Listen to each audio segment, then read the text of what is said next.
नमस्कार, मैं अभिषेक सोनी। आप देख रहे हैं न्यूज एडिट यूपी।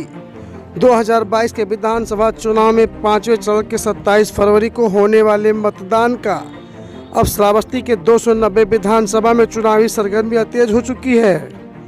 आज हम आपको दिखाएंगे श्रावस्ती के बीजेपी विधायक रामफेरन पांडे अपने 5 वर्षों के कार्यकाल में अपने क्षेत्र के लिए क्या कुछ किया है और अगर आगे चुनाव जीते तो उनका श्रावस्ती में क्या कुछ करने का सपना है। नमस्कार। बीजेपी ने मुझे तीसरी बार प्रत्याशी बनाया है और मैं 5 साल विधायक रहा हूं। विधायक रहते हुए मैंने पूरी ईमानदारी के साथ हर क्षेत्र में, ऐसा कोई क्षेत्र नहीं जिस क्षेत्र में हमने सर्वांगीण विकास न किया हो, चाहे वो लोक निर्माण विभाग का हो। लोक निर्माण विभाग में आप मेरे द्वारा 92 सड़कें पूरे विधानसभा में नई बनवाई गई हैं, उसको आप देख सकते हैं। 9 लघु सेतु बनवाए गए हैं, उसको देख सकते हैं। पर्यटन को बढ़ावा देने के लिए स्वदेश दर्शन के अंतर्गत यूपी टूरिज्म के प्रांगण में 35 करोड़ की लागत से ऑडिटोरियम बनाया गया है और लौ कुश की नगरी माँ जगत जननी सीता माई के दरबार में पूरा परिक्रमा मार्ग 3.5 करोड़ रुपए की लागत से निर्मित हो रहा है। और ऐसा कोई क्षेत्र नहीं जिस क्षेत्र में सरकार द्वारा, मेरे द्वारा विकास ना किया गया हो। लेकिन अभी तक जो मैंने 2012 से पहले एक सपना देखा था कि मेरे सपनों का श्रावस्ती, उसको मैं अभी तक पूरा नहीं कर पाया हूँ। 70% से अधिक काम मैं पूरा कर चुका हूँ और जो कुछ काम हमारे रह गए हैं, 5 अभी हमारे बड़े मुद्दे हैं, जिसमें से एक तो गिलौला से सिसवारा घाट का पुल हमारा स्वीकृत हो चुका है। आचार संहिता की वजह से काम नहीं लग पाया, ये बड़ा इशू था। अब सिसवारा के लोग जब ये पुल बन जाएगा तो 15 मिनट में भिनगा पहुंचेंगे। और ककरा घाट का पुल और मथुरा घाट का पुल भी ये एस्टीमेट बन करके शासन में पड़ा हुआ है। ये बड़े इशू हैं इस क्षेत्र के लिए, एक सौगात के रूप में साबित होगा। और दूसरा, हमारे श्रावस्ती को माननीय मुख्यमंत्री जी एक मेडिकल कॉलेज दे गए थे। मैं चाहता हूं कि अगर मैं इस बार मौका मिला जनता के आशीर्वाद से, तो उस मेडिकल कॉलेज को मैं भिनगा ना स्थापित करके अपने इकौना गिलौला के मध्य में स्थापित कराऊंगा। नेशनल हाईवे पर जब ये मेडिकल कॉलेज होगा तो इसका लाभ हाईवे पे जो दुर्घटनाएं होती हैं उनको और क्षेत्रवासियों को इसका मिलेगा। एक सबसे बड़ा इशू है, हमारे श्रावस्ती में कोई औद्योगिक फैक्ट्री नहीं। हम मुख्यमंत्री जी से मांग किए कि एक चीनी मिल हमको श्रावस्ती में दे दीजिए। जिस दिन श्रावस्ती में चीनी मिल स्थापित हो जाएगी तो एक तो यहाँ का 5-7 हज़ार बेरोजगार नौजवान जो टहल रहा है वो नौकरी पा जाएगा, रोजगार उसको मिल जाएगा और हमारे श्रावस्ती का किसान अपनी गन्ना की उपज को अपने श्रावस्ती में बेच सकेगा। ये हमारी प्रमुख मुद्दे हैं। और जो वित्तीय वर्ष में मैंने अभी पिछले वर्ष में काम किया है, एक सबसे बड़ा मैंने सड़क का निर्माण जो हो रहा है बहराइच से मल्हीपुर रोड, आप पत्रकार हैं, मीडिया जगत से आप जानते हैं ये सड़क में गड्ढा था कि गड्ढे में सड़क थी, ये आप लोग खुद बता सकते हैं। अगर बदला चौराहा से या नासिरगंज से किसी को मल्हीपुर जाना होता था तो 1.25 से 1.5 घंटे में दूरी तय होती थी।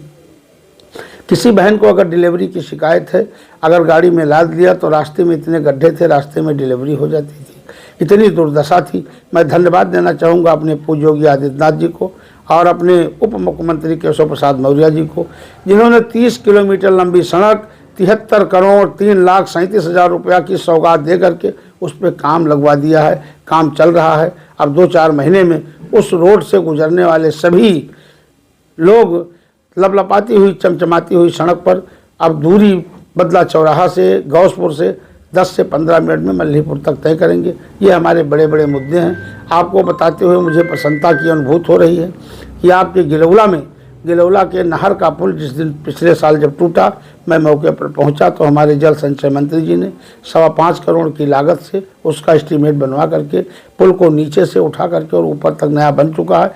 छत डालने की भी कार्रवाई चल रही है। बहुत ही जल्द ये भी रास्ता खुलेगा। और गिलौला से खुटैना रोड पर 11 करोड़ की लागत से चौड़ीकरण और उच्चीकरण का कार्य मैंने किया है। सड़कों का तो जाल पूरे विधानसभा में मैंने बिछा दिया है। हर क्षेत्र में मैंने सर्वांगीण विकास किया है। और यही नहीं, जब कोविड का काल आया हमारे यहाँ कोई ऑक्सीजन प्लांट नहीं था।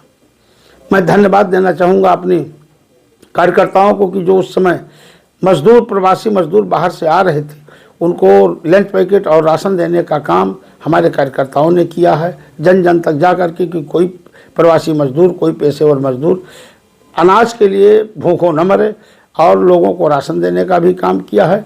और मैंने अपने निधि से सोनवा में 80 लाख रुपया दे करके ऑक्सीजन प्लांट स्थापित किया है। और जो ये भगवान न करे कभी कोविड आवे, आने वाले दिनों में ऑक्सीजन का अभाव अपने श्रावस्ती में नहीं होगा। मैंने बहुत बड़े बड़े पहल किए हैं, तो यही हमारा एक मुद्दा है। और मैं जनता के बीच में हमेशा रहा हूँ।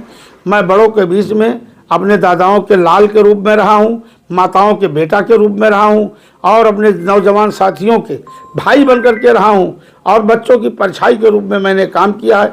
निरंतर मैंने प्रयास किया। 5 वर्षों में मैं जनता की अदालत में हमेशा रहा हूँ और रहूँगा। और आशा ही नहीं, मुझे पूर्ण विश्वास है कि इस बार प्रचंड बहुमत से भारतीय जनता पार्टी की सरकार बनने जा रही है। उसमें एक फूल श्रावस्ती का बड़ा सा खिल करके योगी जी के गले में शोभायमान होगा, ये मेरा विश्वास है। नमस्कार।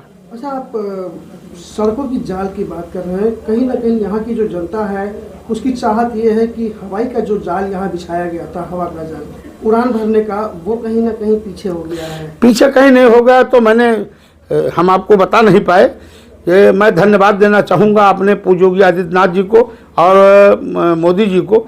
ये जब हवाई पट्टी बहन जी ने बनवाया था तो एक सफ़ेद हाथी के रूप में निष्प्रयोग साबित खड़ी हुई थी, कोई इसका प्रयोजन नहीं था। लेकिन रीजनल कनेक्टिविटी में इसको लेकर के और जो इसका विस्तारीकरण का कार्य चल रहा है, ये इसी मार्च और अप्रैल में अब श्रावस्ती का किसान हवाई पहन करके और हवाई की यात्रा करने जा रहा है। मुझे बहुत बड़ी गर्व की अनुभूति हो रही है। सर, रेल से जोड़ने का एक जो प्रयास, रेल का तो भूमि पूजन 2019 में ही हो चुका है। डुमरियागंज में आप लोग सब जानते हैं, जमीन इसकी अधिग्रहित कर ली गई है, अधिग्रहित की कार्रवाई चल रही है, सर्वे हो गया। लंबा प्रोजेक्ट है, थोड़ा टाइम लग रहा है, लेकिन आने वाले दिनों में मोदी जी के नेतृत्व में अब यहाँ रेल भी दौड़ेगी, इसमें कोई दो राय नहीं है।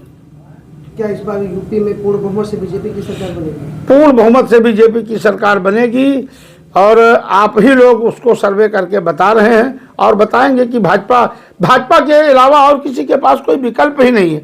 जो सुशासन योगी जी ने दिया है, ये सुशासन देश आज़ादी से किसी मुख्यमंत्री ने नहीं दिया होगा। इसलिए योगी जी को फिर से जनता चाह रही है। जिस तरीके से शहरों में 5 बजे के बाद लड़कियां घर से बाहर निकलते हुए डरती थी, वो नहीं आ पा रही थी मार्केट में, लेकिन आज हमारी बहन, हमारी बेटी नगर में 5 बजे क्या 11 बजे, 12 बजे, 1 बजे रात में अकेली टहल रही, सौदा लेने जा रही है। किसी की मजाल नहीं है कि वो किसी बहन की तरफ छेड़ दे। और जितने अपराधी थे, जितने माफिया थे, सबके ऊपर बुलडोजर चला दिया गया है। या तो वो जेल में है या फिर ऊपर सिधार गए हैं, चाहे वो विकास दुबे हों, चाहे वो मुख्तार अंसारी हों। किसी के साथ कोई सद्भावना नहीं रखी गई। जो अपराधी थे उनके ऊपर सख्त से सख्त कार्रवाई हुई है। और ये गर्व है हमें कि हमारे इस प्रदेश का मुख्यमंत्री पूज्य योगी आदित्यनाथ के रूप में मिला हुआ है, जो सुशासन और विकास देने का काम किया है। नमस्कार। ऐसे दिन भर की तमाम खबरों को देखने के लिए बने रहे हमारे साथ न्यूज एडिट यूपी में। साथ ही चुनाव की हर अपडेट को देखने के लिए हमारे चैनल को सब्सक्राइब कीजिए, लाइक कीजिए और साथ ही हमारी वीडियो को ज्यादा से ज्यादा शेयर करना ना भूलिएगा। धन्यवाद।